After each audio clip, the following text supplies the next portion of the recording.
Okay, so as a reminder, as always, the call is recorded and will be posted online later for people to view. And let's get started. Happy 2020, everyone. And first order of business, as always, can anyone scribe? I'm happy to give it a try again. Okay, cool, thank you. Thanks, Nick. Yep. Yeah, there's a minutes doc linked from the agenda doc. Yep. Thank you.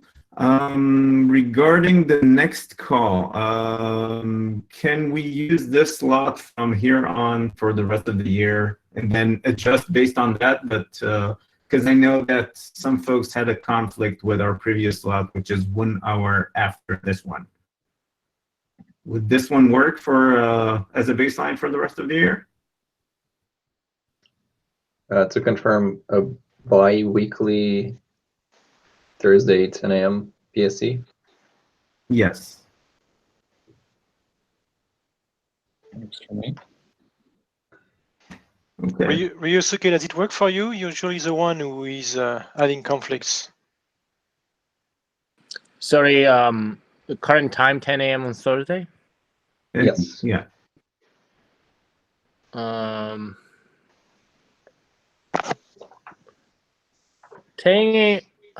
It's not great because I have another meeting right after this, but yeah, I don't know. I don't think I have alternative solutions. Unfortunately, up until like May or so, I just have way too many meetings every day, so yeah, I might need to miss some meetings. So it sounds like I'll try to be here, especially when Ryusuke is not here. Okay, cool. Thank you. Okay, so I'll move the meeting invite to state that time, and then if there are conflicts on an ongoing basis, we can move it around. Okay, and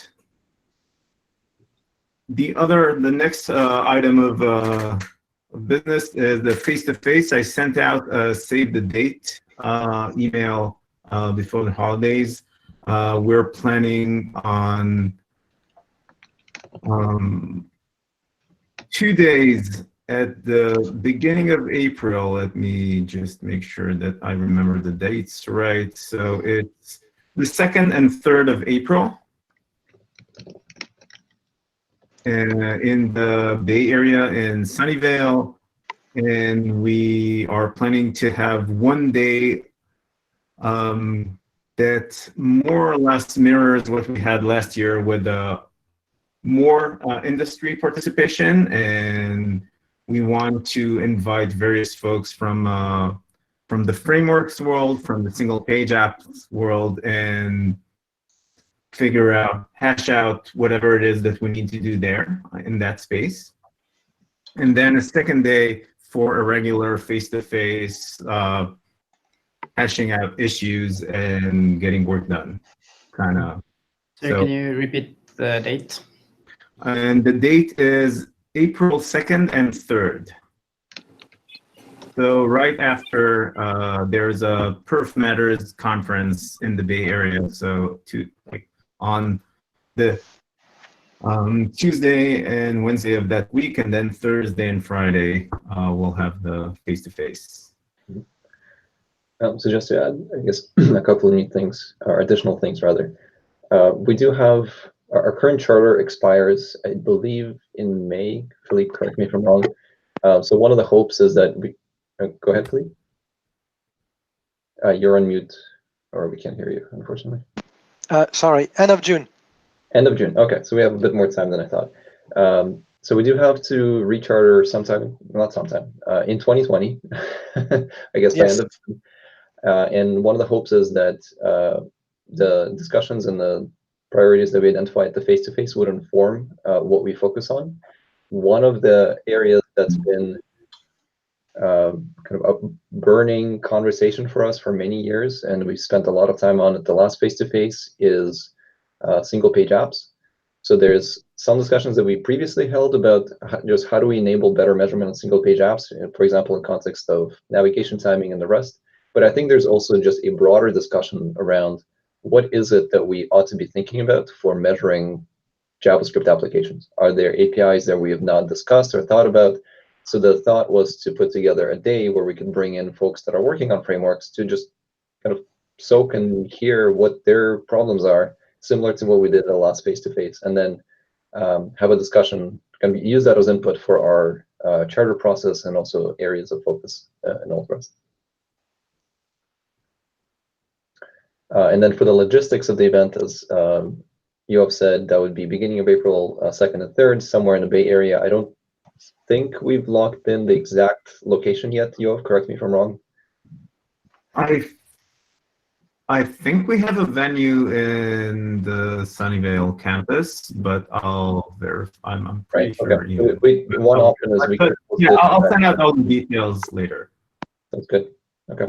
So I guess we do have some space at Google. Okay. If someone else is interested in hosting in the Bay Area, Yeah, feel free to speak up. It doesn't have to be Google. It does not. If anyone is interested in hosting, yeah, I don't know, Nick. We previously had the maybe smaller face-to-face. It's possible. It's just because I'm not based out of the Bay Area, it's a little harder for me to coordinate getting everything going there. But I could still just see how easy or hard it would be for us to host it in Sunnyvale area. Well, the good news is we do have a fallback, which would be, I guess, Google. But if there are other spaces available, I think that would be great as well. Let me do some follow-ups on it. Rockaway. Cool. We could also look into potentially hosting it over an MPK. Oh, that'd be great. I've got around about it since meeting space is pretty tight, but it might be possible. How many people are we guessing? So for the first day, I suspect there will be around 50 or 60. I don't know. That's at least what I had in mind when I booked the venue on my end. For the second day, I would get like probably more towards 25 or 30. Okay. How many were we last year? I don't remember it being 50 on the first day. No, I think we're closer to the 25, 30, or like 20 to 30 people. But if we do want to invite more folks from like framework authors and the rest, then I think we're just budgeting a little bit extra, because we assume that there's a core group that will stick around, and then we're inviting new folks to come in as well.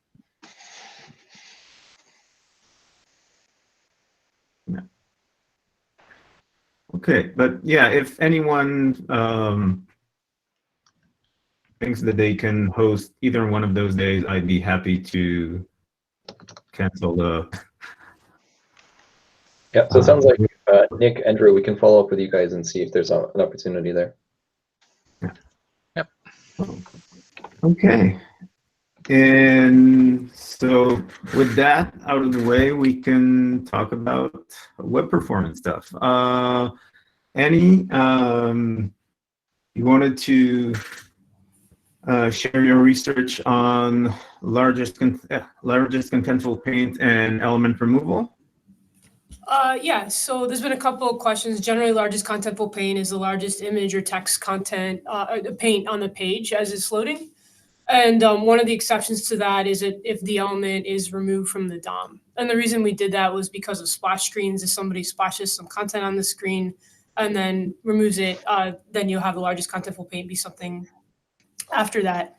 But I was asked for examples, which is perfectly reasonable. The example that we had been using was Twitter, but when I went back to Twitter, I couldn't reproduce what we'd seen before, where if I take out that behavior, I actually get a perfectly reasonable largest contentful paint when the page is loaded. So I went back, I used a testing tool which can kind of pull like 10,000 sites and do a film strip of them. And I looked for pages that had a difference with and without this behavior. And what I found was 80% of them were carousels. So if you have this site, like it loads this image, then the next image, then the next image, and largest contentful paint will just be like the last image is loaded in the carousel. So it essentially, in this case, tracks the time on page. And that was actually 80% of the cases in which there was like a difference with getting rid of this removal behavior. If we get rid of it and we just count the images that have been removed, we come up with this as the largest contentful paint, which is probably what most people would expect. I did find, so this is 80% of the cases. In about 10%, I found this header placeholder, where the largest contentful paint would be this placeholder image if we ignored things that are removed, and if we didn't ignore things that are removed, and if we did, it would get the headline. So that's more correct. I found a few pages with flash event style content, like I think 3 or 4 pages. And I only found 3 pages in the data set. About 200 pages were affected by the change in metric out of 10,000. And then only 3 of those actually had splash screens. So what we're going to do on our end is implement both metrics in Chrome, like with and without this ignoring of removed images. And we're going to look at the data as that version of Chrome rolls out to stable to see if this is a representative sample or if there's other cases that we didn't catch. Does anyone have thoughts or feedback? Sorry, when you said that you're going to implement both, what do you mean? Just for internal testing purposes, or as like something that's exposed? No, just for internal metrics, not Okay. exposed both. Yes. Okay. Yeah, sorry about that. We'll just have an internal metric Yep. that does both versions so we can compare them. And that'll give you the ability to see when there's large differences, what those Yeah, specific and then I'll cases come maybe. back and report on that with like a final kind of, this is what we really think we should do here. Yep. Sound reasonable? Any the example you showed with the carousel, if that's 80% and most of the time it tracks the last image, which is, I guess, an infinite loop, Yeah. that seems like an egregiously bad like failure mode, right? Yeah, we think it's a really bad behavior, and that's why we want to really reconsider this. We're gonna double check that this is what we're seeing, but yeah, that's why we wanted to actually count removed images as candidates. Right. So assuming the experimental data shows that the expected impact is roughly in line with what you saw here, the conclusion would be we should probably remove this heuristic or this particular. Yeah, which would simplify the metric overall. Makes sense. So technically, I think, and I thought we had done this, but with carousels, if they're the same size, then if you just broke ties by just basically expecting only a larger size, and I imagine right now the problem is we break ties by sending the latest one. If you break ties that way, then that could also solve the carousel case, presumably. Because I imagine the images are the same size every time. So just by sending the first one, that could also mitigate the problem there. If it has to be the same size or larger after a removed element? Right, so basically the idea is you only update the LCP value if it's a strictly larger size. So in the case of the carousel, right now, I assume it's getting updated because it's the same size.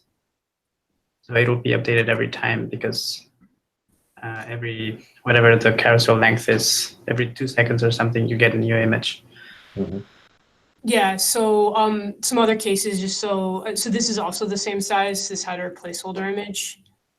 And then in this flash event style content, generally it's a very large flash like this, and then it's going to be a smaller image here. Right. Same with the flash screens, it's going to be like a really big one and then a smaller image. So let I'm not Yeah, sure. it's actually not entirely obvious to me that we can expect the images to always be the same for carousels. Like I've certainly seen It's carousels. actually not in this case. Most of the ones that I looked at by hand were, so I think we could guess that most carousels will be the same, but it isn't in this case.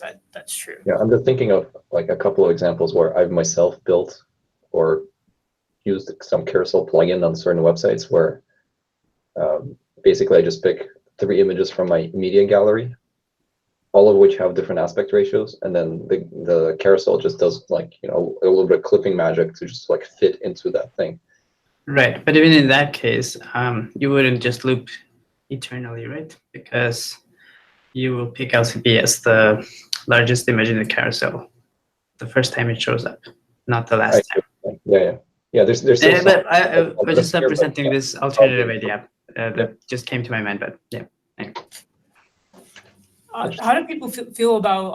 I mean, the reason we didn't really consider an alternative like this is just because this behavior already is complex, and I found a bug in it while I was doing this analysis, and so like putting more logic on top of it adds complexity. If we could get something that captured both of these cases, and if they really are like 2% of the cases, would it be worth it?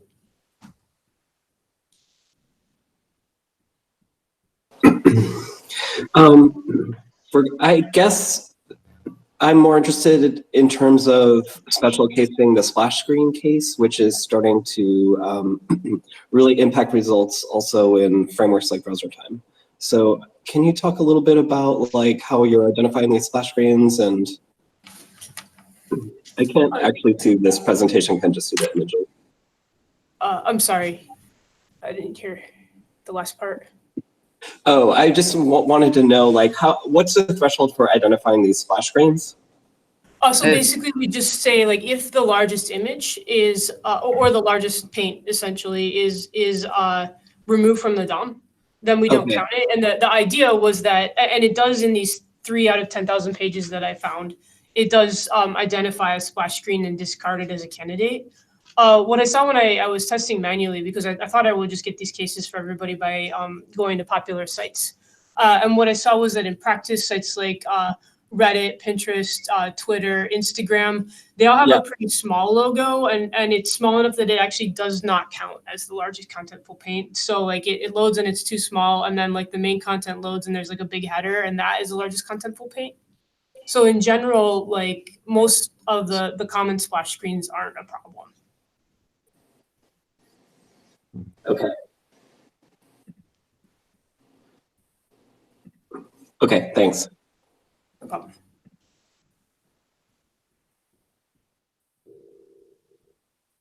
Does anyone else have thoughts about like adding complexity to the heuristic to try to catch all these cases versus us just simplifying it to make the carousels better?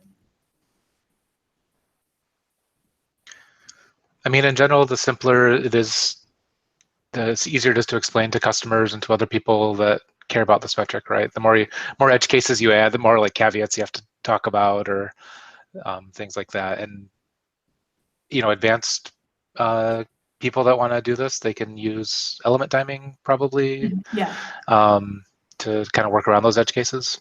So, thanks. I was thinking the same thing. Thank you. Simpler is generally better unless there's a very, very good reason why it has to be more complicated. Yeah, it seems that unless... Oh, sorry, go ahead. Oh, I was just going to say that unless there starts being a popular website that starts using a large splash screen or something like that, then there seems to be no reason for the heuristic at the moment, right? Because that was the main... Yeah, the reason was that we thought these splash screens were really common, but when I went and poked at them all, they usually have a kind of a very small image here, and so it doesn't count as LCP even if we remove this heuristic. Is there any documentation of like an exact current algorithm you have implemented? We have the explainer. Nicholas, do you want to? Yeah, it's in WICG. Is the spec.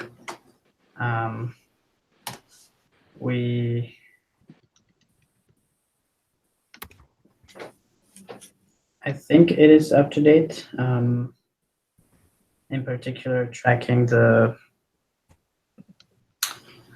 removed elements is a little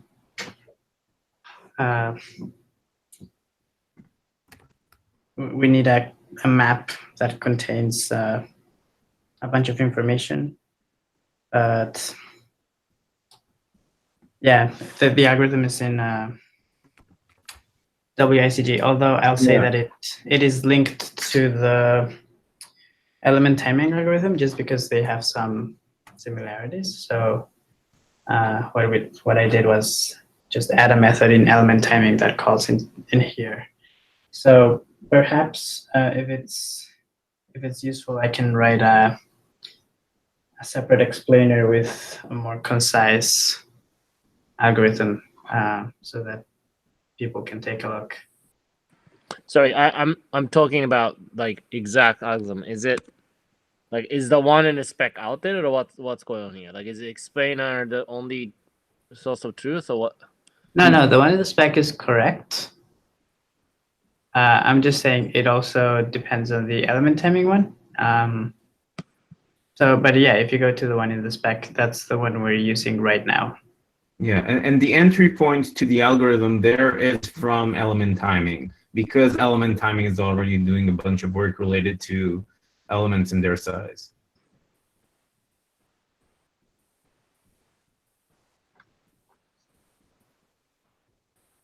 And I added a link to the repo to the agenda doc.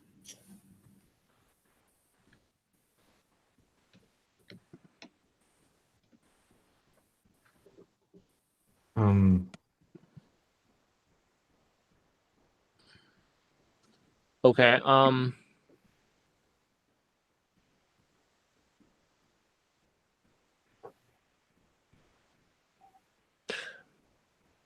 So is it potentially out of larger context plane that you're saying that this is getting invoked by element timing algorithm? Yes, by the element timing spec. I see.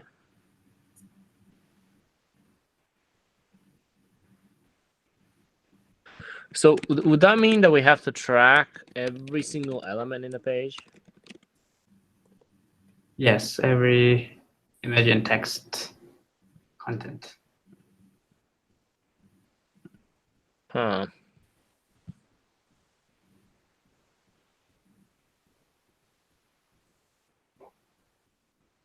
That could be quite expensive, right? Because you're tracking every single element, like.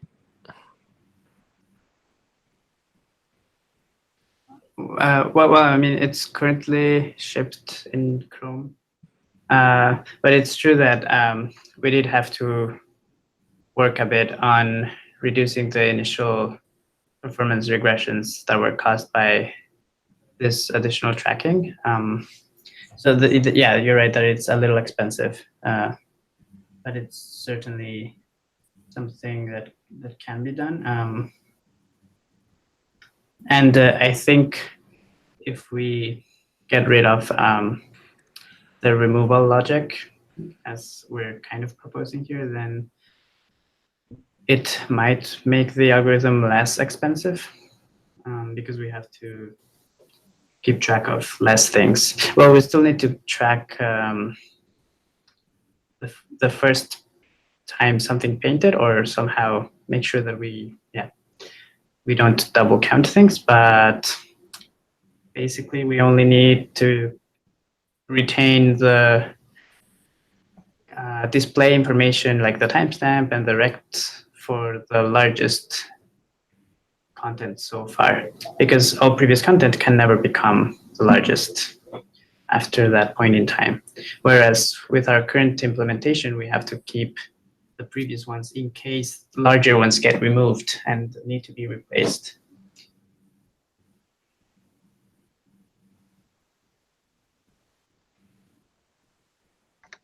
That actually sounds like a pretty significant improvement in terms of complexity. Yeah, I think it would be great to remove the removal logic. It's pretty complex.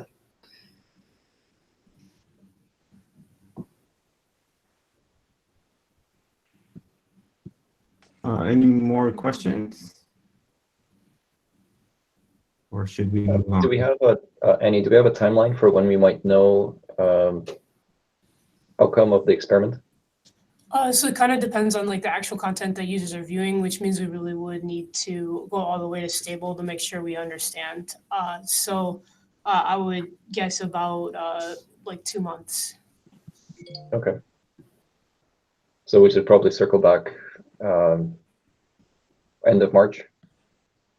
Sounds good. Yeah. Face to face. Yeah. Right. Yeah, that'd be a good topic.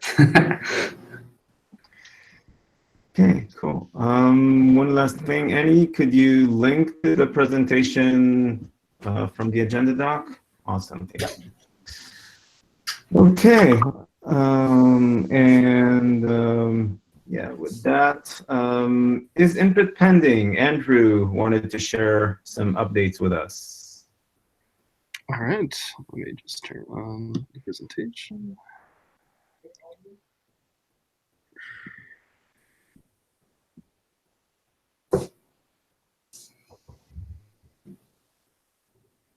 Okay. All right, cool. So yeah, I thought I'd just do like a very quick like presentation about like some of the feedback we've addressed post TPAC. We got a lot of useful feedback back in, what was it, like October, and we made a few spec changes. Let's dive into it. So I think most people on the call here have context on it, but for a quick recap, isn't pending is basically a low-level like API intended for like JavaScript schedulers in order to predict when future, or to get hints when future input events are going to arrive and yield their work views to it. So imagine like you're doing a bunch of expensive React renders. I don't know who would do that. And a click event comes in, or the browser receives like a mouse down. We're going to want to stop doing that and address the input like as soon as possible. So isn't appending lets us do that. We ran an origin trial in Chrome, I believe Q2, Q3 last year, and we confirmed our hypothesis. We reduced our input queuing delay by quite a large margin and got positive signal from other partners. And we presented on this last feedback. And yeah, so let's jump into some of the feedback that we received. So one of the big issues that was brought up was that using DOM event types for input to isInput pending, it was sort of unspeccable in a way. The spec itself had no notion of like what might be able to dispatch like a click event, or even something as simple as like a mouse down event. In other normative documentation, these events are sort of considered like an act of God, and there's no real like concise algorithm or strategy to like allow implementers to act based on these. So we had to change up like what definitions of events we were using to list on in the first place. So we've sort of moved the API away from using DOM event types and are sort of exploring now the idea of a continuous discrete dichotomy. So I'll be going over that in the next few slides. Another issue that was brought up was the original isInput pending API took in a list of strings that referred to DOM event types, as I mentioned before. And one of the issues with this is that because of the wonderful dynamism of JavaScript, this typically ended up resulting in uparse, or the user agent, having to match a set of strings every time isInput pending is called, which is sort of okay for other web platform APIs that may be called infrequently, but in our case and in many other sites cases, they were calling isInput pending very, very often, and so we're doing a bunch of extraneous like string matches for no reason. In addition, the way isInput pending worked before is it was very stateless. You just called navigator.scheduling.isInput pending and expected a Boolean. It's a miracle. But as it turns out, the user agent might actually want hints prior. We found, at least in Chrome, to determine whether or not we should start running any kind of prediction logic to determine whether it's like inputs pending, so that sites that don't use isInput pending won't necessarily get slowed down by a more complex implementation. So the way we solve this in the spec is by adding an options thunk object. So like the idea is that when you allocate like the options parameter, it hints to the user agent, hey, like they might actually, this like site might actually start using isInput pending. Please warm up any kind of prediction logic in your like hit test code, etc. And lastly, one of the issues brought up last feedback was the idea of how are we going to be able to respect the same origin, particularly regarding multiple cross origin frames. It might be tricky to perform attribution ahead of time. So right now we've got a prototype in Chromium. Like in the Chromium case, it's compositor-based hit testing based on the state in which the input event arrives, which is the same state which is presented to the user, i.e. the last frame. So this is pretty much, we expect it not to introduce any kind of new clickjacking attack vectors, and pretty much like is the same as the existing like renderer-based delegation. But that's most implementation detail. Yeah, cool. So any questions on this? Or should I just jump into the event type stuff? When you say same origin policy, at which point are you deciding which element gets the event? So right now, by nature, the implementation of isInput pending has to have logic that runs off the main thread. And the way that this is a little bit tricky, since most like hit testing in the browser for events with regards to dispatch requires to be done on the main thread, especially because like pretty much all implementations aren't thread safe, obviously.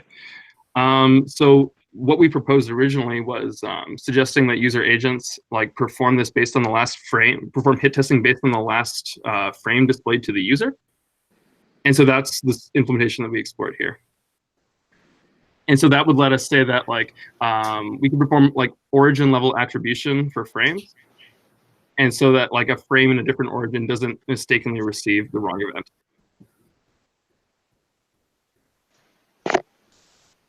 That sort of clear things up there.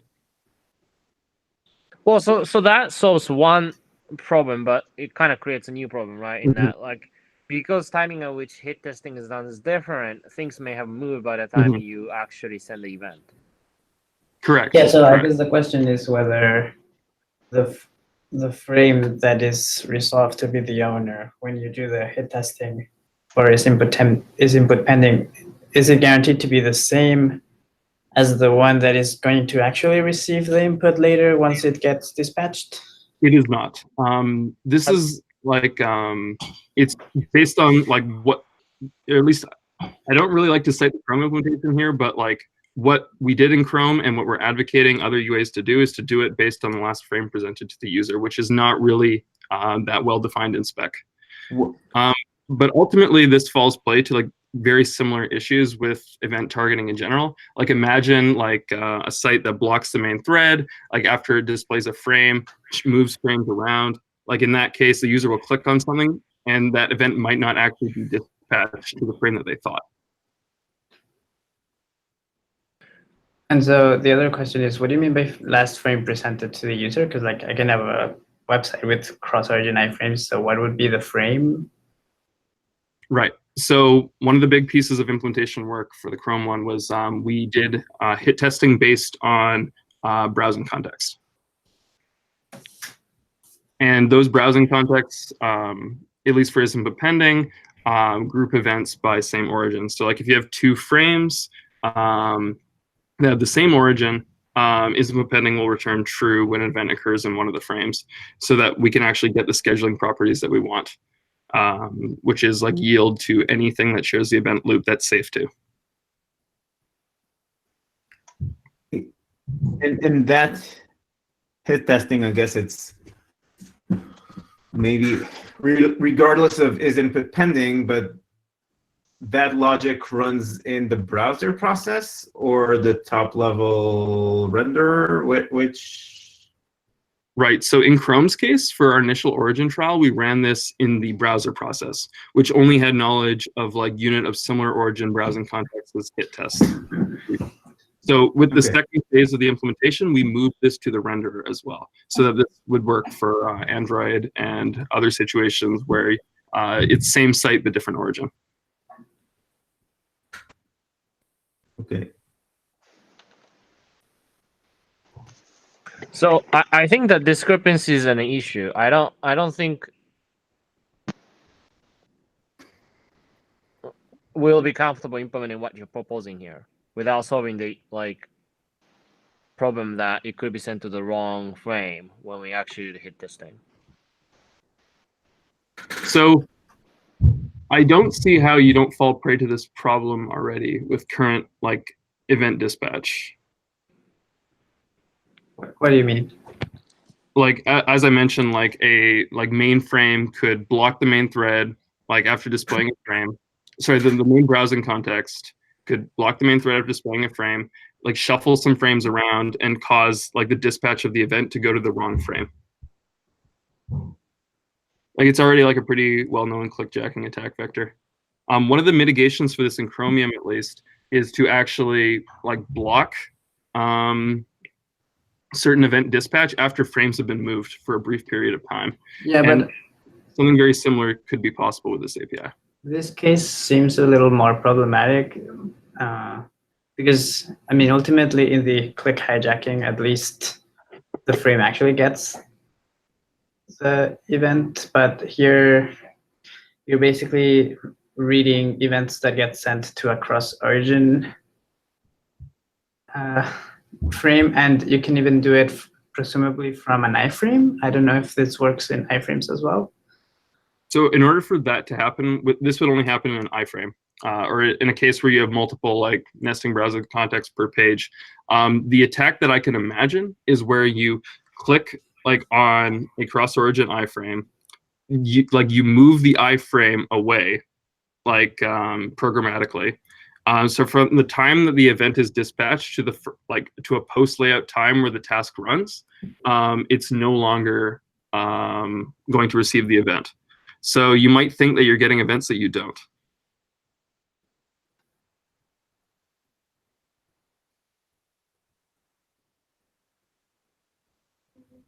Does that sort of make sense, or? I see, because you're saying that if the iframe had not moved, then the hit testing that you're using would have just been correct. Correct. Right. Really, the only concerns we have here, or the only concerns that are still to be had with the implementation, are those like rare edge cases where iframes are moving. Like it's we solved the problem for multiple like different origin frames per page. Okay, and with the intervention of blocking, so hold on. event- It doesn't necessarily need to be like iframe being moved by script either, right? It could be just scrolling as well. Could be scrolling as well.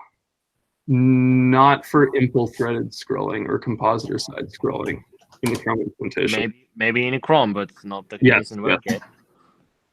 I mean, so I think that this is problematic. I mean, just because that some browser may have a bug about this doesn't necessarily mean that we can make it worse, right? Like clearly this proposal it introduced a new security sensitive surface. So I think that needs to be very carefully studied. And I will repeat myself that I don't think that what you're currently proposing is something that we will be very comfortable implementing. That what you described does not change that feedback. Correct, but it remains to be seen, I think, that like mitigations aren't possible that prevent this. For the scrolling case that you're describing, it requires like the main thread to actually like process this. Like the case you're describing is where all scrolling is synchronous. Say you dispatch like a scroll event, this causes a frame to move. It won't actually cause misattribution, from what I understand, because the frame won't actually move if the main thread is blocked in this case. And if it does, yeah, I'm not sure the attack vector that you're referring to in particular. Sorry, could you like walk me through an example? Well, I mean, between the time the event is initiated and it's dispatched, Mm-hmm. the scrolling may have happened in our case UI process, right? So then like wherever the iframe was at the time the event was initiated, it may have moved by the time the event arrived to the web content process. I see. Yeah, so you're imagining like user scrolls, clicks, like the frame doesn't update, but the scroll processes and it clicks on a different origin iframe. And then as a result, like the parent of the iframe will receive an isn't pending true call from that will be incorrect. And will leak like a click intended for the cross origin iframe. Well, iframe may also incorrectly receive that information as well, because at the time, maybe iframe was right underneath where the mouse cursor was, for example, right? Mm-hmm. I see. So, yeah, I mean, I think the maybe bigger issue here really is that the fact that all of this is kind of like very fuzzily defined in the spec. I think we need to come up with some sort of model for how like all of this hit testing stuff works. At least not necessarily hit testing model, but like how when things are done needs to be probably need to define in a spec, or at least there needs to be a section in spec where it says what kind of security mitigation needs to be done. Like it's not okay to say about that in the spec already. Let me finish what I'm saying. Yeah. It's not okay to have a spec with caveat saying that there might be mitigation possible.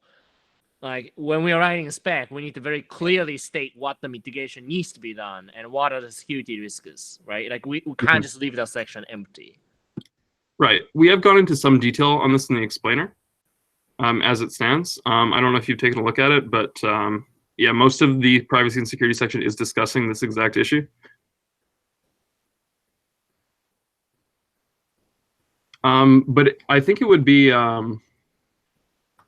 yeah, I'm just trying to think of, I think the big concern that we have here beyond like a philosophical, like sort of like same origin policy like needs to be respected in all cases, like what actual attacks are possible with this and how we can like guarantee we mitigate those. Like I can imagine most of those are involving key events where you listen to say like the length of a user's password, which doesn't seem very likely since those will be dispatched based on focus, not hit testing.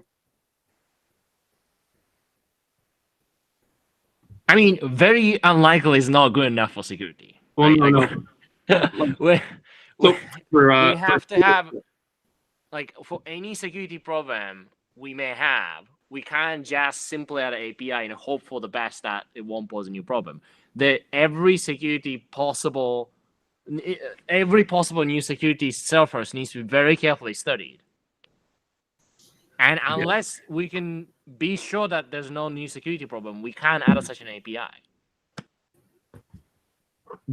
Yeah, so perhaps we can talk with the people from Chrome Security who took a look at the API and see what their assessment was, right? I imagine there was some discussion there. Well, I don't have access to that bug, but if you could share that, that would be great. That's right. I can take an AI to figure out who did the security review and bug them to see if we can have a further discussion about this, because it's not clear we're going to move any further at this point, right? I mean, I would also say, though, just because Chrome security people think it's okay doesn't necessarily mean we will think it's okay either. Of course. And I agree that we need to have a reasonable security story around that API. Maybe it, like, I think a first good step would be to render the discussion that was already had public, if we can do that, and then it would be great if Apple folks and Mozilla folks would be able to review that, and given your browser architecture and security concerns, see if what's your opinion regarding the API security? Does that make sense for Yosuke and also Benjamin? I mean, I feel like I have already said the problem, which is that it's not acceptable for information to be different between the is input pending versus actual hit testing. Like, that is not going to be possible with the API, like full stop. So, well, then maybe API is not possible. Like, I mean, we will have to mitigate. Well, then I think we can continue to disagree on this point. But I'm saying I don't think without that guarantee, I don't think will be comfortable implementing this API. Andrew, can you elaborate on why it wouldn't be possible? Because at least for Just me, it's that, not. the difference between like event like as long as we're doing any kind of hit testing off the main thread, you may have queued up tasks on the event queue that cause like positions of frames to change that will ultimately like not be able to be predicted like ahead of time. Like, However, I think that the security guarantee seems reasonable. Obviously, we should dive into this more, especially with some of the data from the Chrome security bug. But we're doing hit testing based on what the user sees, which I believe is, like, in my opinion at least, closest to what the user intended in the first place. so I'm just thinking out loud. I don't know too much about the implementation, but like the browser has to send these events at some point, right? So like there must be a point in the browser process at which it knows which render to send it to. Correct. And Chrome's render structure right now, like the multi-process stuff, suffers from the same issue. It does synchronous hit testing for edge cases where the clip is too complex. But I guess in my view, I agree with your statement that the hit testing done at is input pending time is probably more accurate than the hit testing done later on if frames have moved. Mm-hmm.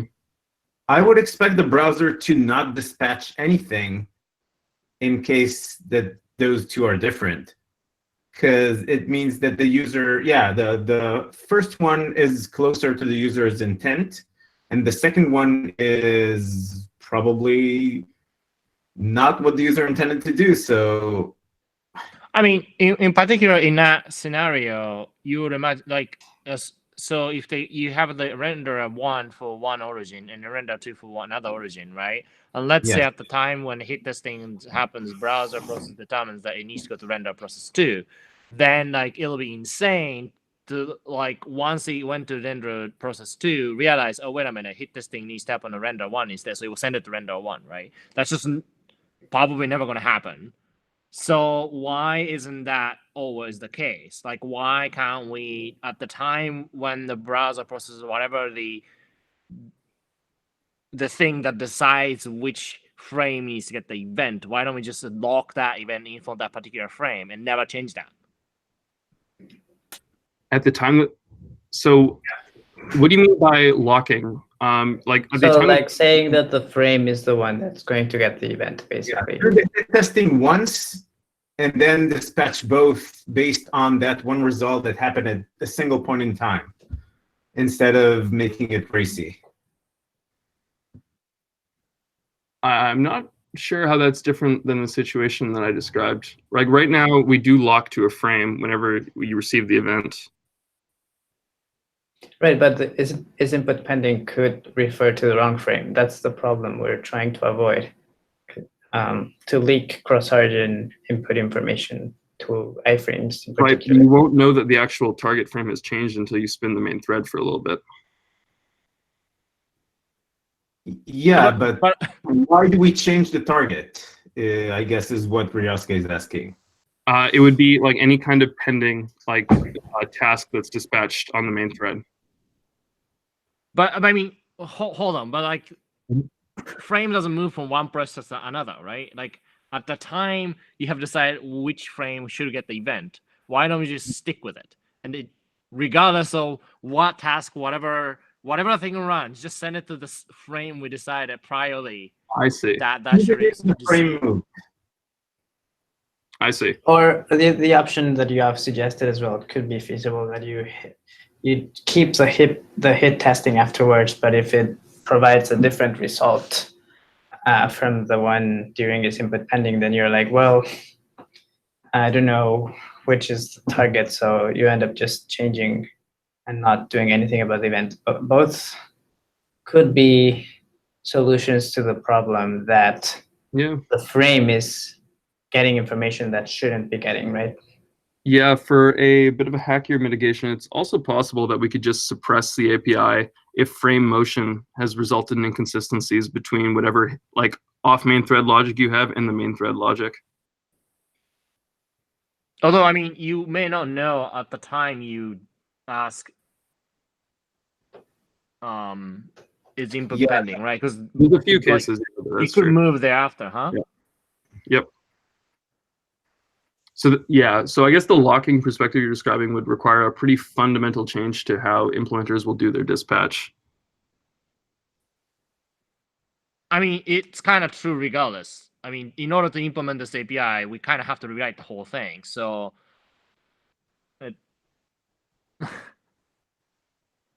from that perspective, I don't think it changes much. But yeah,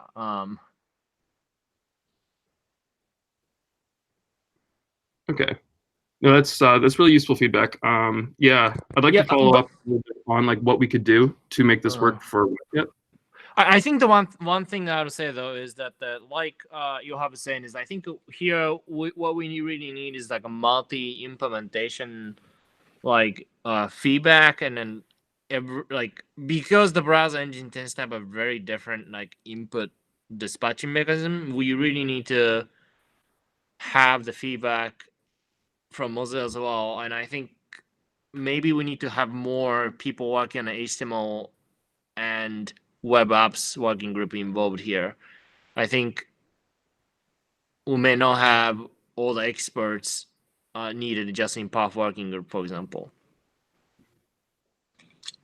Yeah. Like maybe we need to get involved somebody from CSS working group, right? Like a Dave Barron from Mozilla, for example, perhaps. Well, like we probably need somebody. Like I need to talk to Simon Fraser, who's also in the CSS working group, to take a look at that too. So maybe what we might need to do is just reach out to CSS working group and see what they think about this issue. Philippe? I would second that. Yeah, Philippe, is it possible to organize some sort of similar to TPAC Wednesday, but online, so that we don't have to wait till September, and invite a bunch of people from different working groups and like a cross-functional meeting to discuss that problem and see what the right solution for that would be? In theory, yes, it's possible. The biggest enemy, as usual, is time zone and our busy agenda that we all have. But yeah, nothing prevents us from reaching out to the other working group and ask them. Okay. For sure. I would say that or some sort of offline communications, like a filing an issue and then talking over emails, might be sufficient here. But yeah, we can it's up definitely to you. do that and then see like if. Yeah, we can start there, but potentially an hour to hash out that with all the right people in the room can also do wonders. So, I mean, another solution is to ping people on GitHub. We open an issue on GitHub and we ping people there as well to gather feedback. One way, by the way, one way we could do is to ask for tag review, because then we would get David Barron for quotes free because he's part of the tag, and maybe a few others that we would be interested. Yep. I think we did have a tag review filed for a general scheduling APIs, but not one specifically for isn't pending. I think that's worthwhile, yeah. yeah, I think it's worthwhile to file it anyway. Mm-hmm. Yeah. I don't think it replaces the kind of security and basically hit tester implementer as like you need security, hit testing, and site isolation folks, hashing through this on each one of the different implementations. Yeah, no, this is good feedback. Yeah, especially with spec level constructs like this, where like the UA doesn't really get that much freedom. It's important to make sure this works for other implementers as well, beyond like Chrome security review. So yeah, that sounds good. So who is taking the action to file the tag issue? I can file the tag issue. And you have an explainer and everything? Yeah, we have an explainer, Okay. draft spec, etc.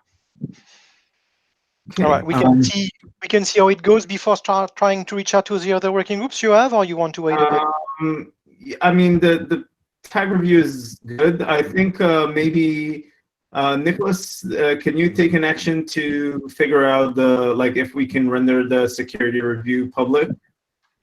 And Yeah, sure. then we can probably file an issue on is input pending, saying this is the security review, and then tag the Apple and Mozilla folks to see what they think about the above.